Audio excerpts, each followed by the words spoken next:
আচ্ছা। আপনার দ্রব্যমূল্যের যে ঊর্ধ্বগতি বর্তমানে, তার উত্তাপ কি আপনাকে স্পর্শ করেছে? কিছু তো ডেফিনেটলি করেছে। বাসায় গেলে স্ত্রী তো বলেই যে আচ্ছা এটার দাম বেড়েছে ওটার দাম। আচ্ছা আমি আপনাকে জিজ্ঞেস করি, তো আপনারা সবসময় আমাদেরকে জিজ্ঞেস করেন দ্রব্যমূল্য কেন, মানে জিনিসের দাম কেন বললো। আপনি একটু বলেন তো জিনিসের দাম কেন বললো? জিনিসের দাম বাড়ছে, নানা কারণ আছে। আপনি আপনি আপনি বলেন না। আচ্ছা একজন পলিটিশিয়ান হিসেবে আজকে আমি একজন সাংবাদিকের কাছে জানতে চাই, আপনি বলেন তো জিনিসের দাম কেন বাড়ছে?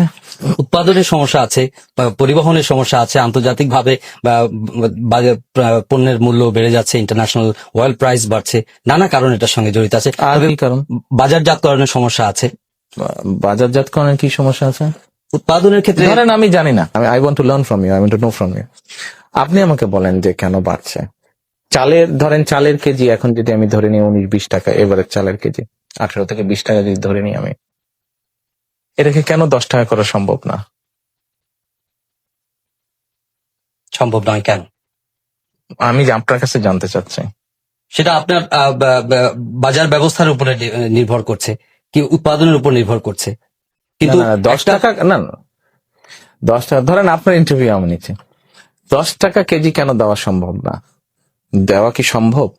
সম্ভব নয়, কিন্তু সেটা কেন সম্ভব নয়? সম্ভব নয়, আমি তো মনে করি সম্ভব। 10 টাকা, কারণ এটা প্রতিদিনের বাজার চিত্র পাল্টে যাচ্ছে, উৎপাদন ব্যবস্থার সঙ্গে এটা সম্পৃক্ত। উৎপাদন ব্যবস্থায় কি সমস্যা?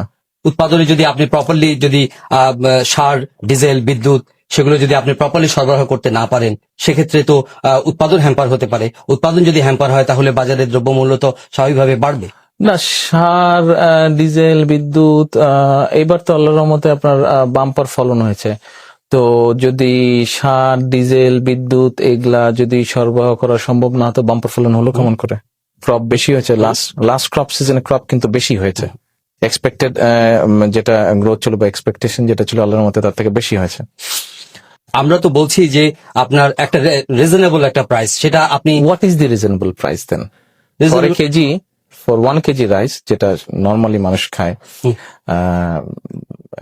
আপনার 28 বা 29 যেটা আছে, 28 বা 29 যেটা আছে চালে এরই, তো এটা ধরেন 10-12 টাকা কেজি যদি দিতে হয়, কি করা যায়, কেমন করে দেওয়া যায়? সেটা আপনার চিন্তা, কারণ আপনার দল ক্ষমতায়, আপনি সরকার, জনগণের দায়িত্ব পালন করছেন এবং জনগণের কি মুশকিল বুঝলাম। তো আপনার কাছ থেকে কি জানতে পারবো না?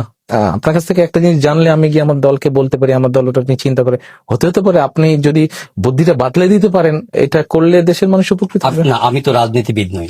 রাজনীতিবিদ না, তাহলে দেশ নিয়ে তো চিন্তা করেন। রাজনীতিবিদ হলেই কি দেশ নিয়ে চিন্তা করতে হবে? সরকার তো আমি পরিচালনা করছি। ডাজন্ট ম্যাটার, সরকার আপনি পরিচালনা, কিন্তু একটা তো উপায়, বুদ্ধি বা দেশের ভালোর জন্য তো একটা আইডিয়া তো দিতে পারেন। সেটার জন্য তো আপনারা ক্লিক করলে, হ্যাঁ সেটার জন্য তো আপনারা রয়েছে। না, সেটার জন্য আমরা নেই। আমরা তো ভাই আপনাদের কাছ থেকে জিজ্ঞেস করি। আমরা রাজনীতিবিদ যদি বলেন, রাজনীতিবিদ আপনাদের কাছ থেকে জিজ্ঞেস করেই তো করে। আমি তো জানতে চাচ্ছি কিভাবে সম্ভব। হ্যাঁ, সেটা আপনারা খুঁজে বের করবেন যে কিভাবে জনগণের সহনীয় পর্যায়ে দ্রব্যমূল্যটা রাখা যায়।